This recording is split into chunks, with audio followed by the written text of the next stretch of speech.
This is Optimal Living Daily, episode 635. I Stopped Chasing Money. Here's What Happened, part 2, by Tom Bilyeu with Success.com. And I'm Justin Malik, your personal narrator, reading to you every day, just like an audiobook, free of charge if you want. Or if you want to contribute and get ad-free versions of this show, it's only around 7 cents per episode, $2 a month. That's at oldpodcast.com/help. Now, today's episode is a continuation from yesterday. This is a great post from Tom Bilyeu, and I had to break it up into two because it's a bit long. So if you're new here, I'd recommend listening to yesterday's episode first. That's part 1. That's episode 634. So with that, let's hear part 2 and continue optimizing your life. I Stopped Chasing Money. Here's What Happened, part 2, by Tom Bilyeu with Success.com. Doing it the right way. The phone call was from my business partners. They wanted me to go out to dinner with them. They told me, "We could do this without you, but we don't want to." Those words changed me, connected me to something other than the pursuit of money. It connected me to the brotherhood. I realized the brotherhood was more important to me than the business. I realized that I had been subverting my true belief system in service of chasing money for a long time, and that was the real source of my anguish. And it was, in fact, anguish. So I laid everything out on the table for them. If we were going to continue working together, we needed a new set of priorities. We had to find a way to build something based on passion. It had to be something that we could love doing every day, even if we were failing. We ultimately decided to sell the technology company and build something new. That new thing ended up being Quest Nutrition, and we built it on the foundation of adding value to people's lives. We promised each other that we would no longer be steered by money. Instead, we were going to ask ourselves a simple question: what delivers the most value to our customers and our employees? The greatest irony is that once we stopped focusing on money and began focusing on adding value to people's lives, we made money. We landed at number 2 on the Inc. 500 list. We were valued at more than $1 billion.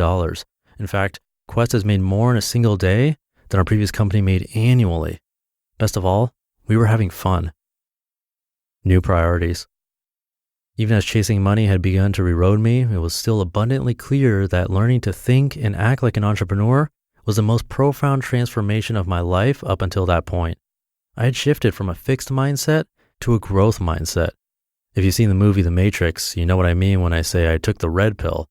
I woke up to the way the world really is. I no longer believed that my talents and intelligence were fixed traits and realized that my brain was capable of massive adaptation. I realized that humans are the greatest adaptation machines the world has ever seen, and as such, I could succeed at anything I set my mind to. I let go of all of the false beliefs that had held me back. I stopped believing that I wasn't good enough and realized that I simply wasn't good enough yet. Being aggressively myself allows me to have the kind of success that I dreamed about as a kid. My priorities are camaraderie, adding value to people's lives, solving big problems, having fun, following my bliss, autonomy, gaining mastery, and only then making money.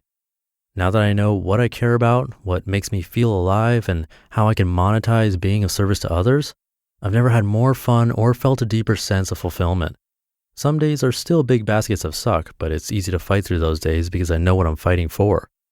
As Viktor Frankl, the legendary neurologist and concentration camp survivor, made very clear in his book, Man's Search for Meaning, when you know the purpose of your suffering, you can endure virtually anything.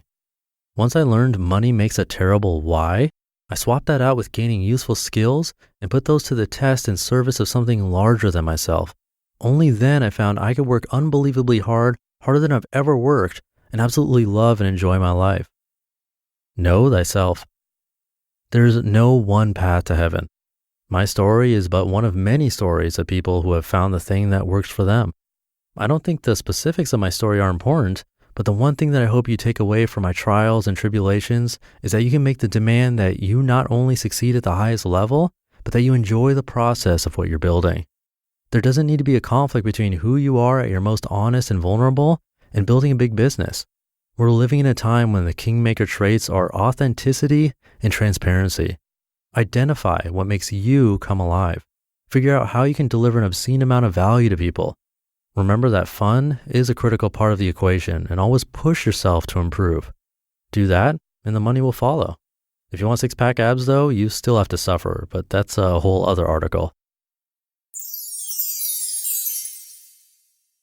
You just listened to part 2 of the post titled, I Stopped Chasing Money, Here's What Happened, by Tom Bilyeu with Success.com. It has a bit of an entrepreneurial slant, but I think this applies to everyone, and that should do it for the Wednesday episode. Like I mentioned at the top of the show, if you want ad-free versions of this show and extra bonuses like handwritten cards mailed to you from me, you can become a patron of the show and be a huge help to keep this all running. Just come by oldpodcast.com/help to check out the bonuses.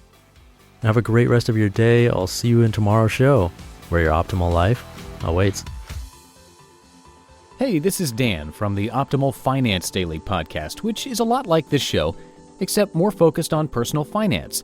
Justin handpicks the best posts he can find from blogs and authors like Ramit Sethi, Mr. Money Mustache, and more, and I read them to you 5 days a week. So if you enjoy this podcast, come on over and subscribe to Optimal Finance Daily too. And together, we'll optimize your financial life. You've been listening to Optimal Living Daily. Be sure to hit the subscribe button to stay up to date on each new episode and head to oldpodcast.com. That's OLDpodcast.com for a free gift as well as more actionable tips and resources to help you maximize your potential. Thanks for joining us, and remember, your optimal life awaits.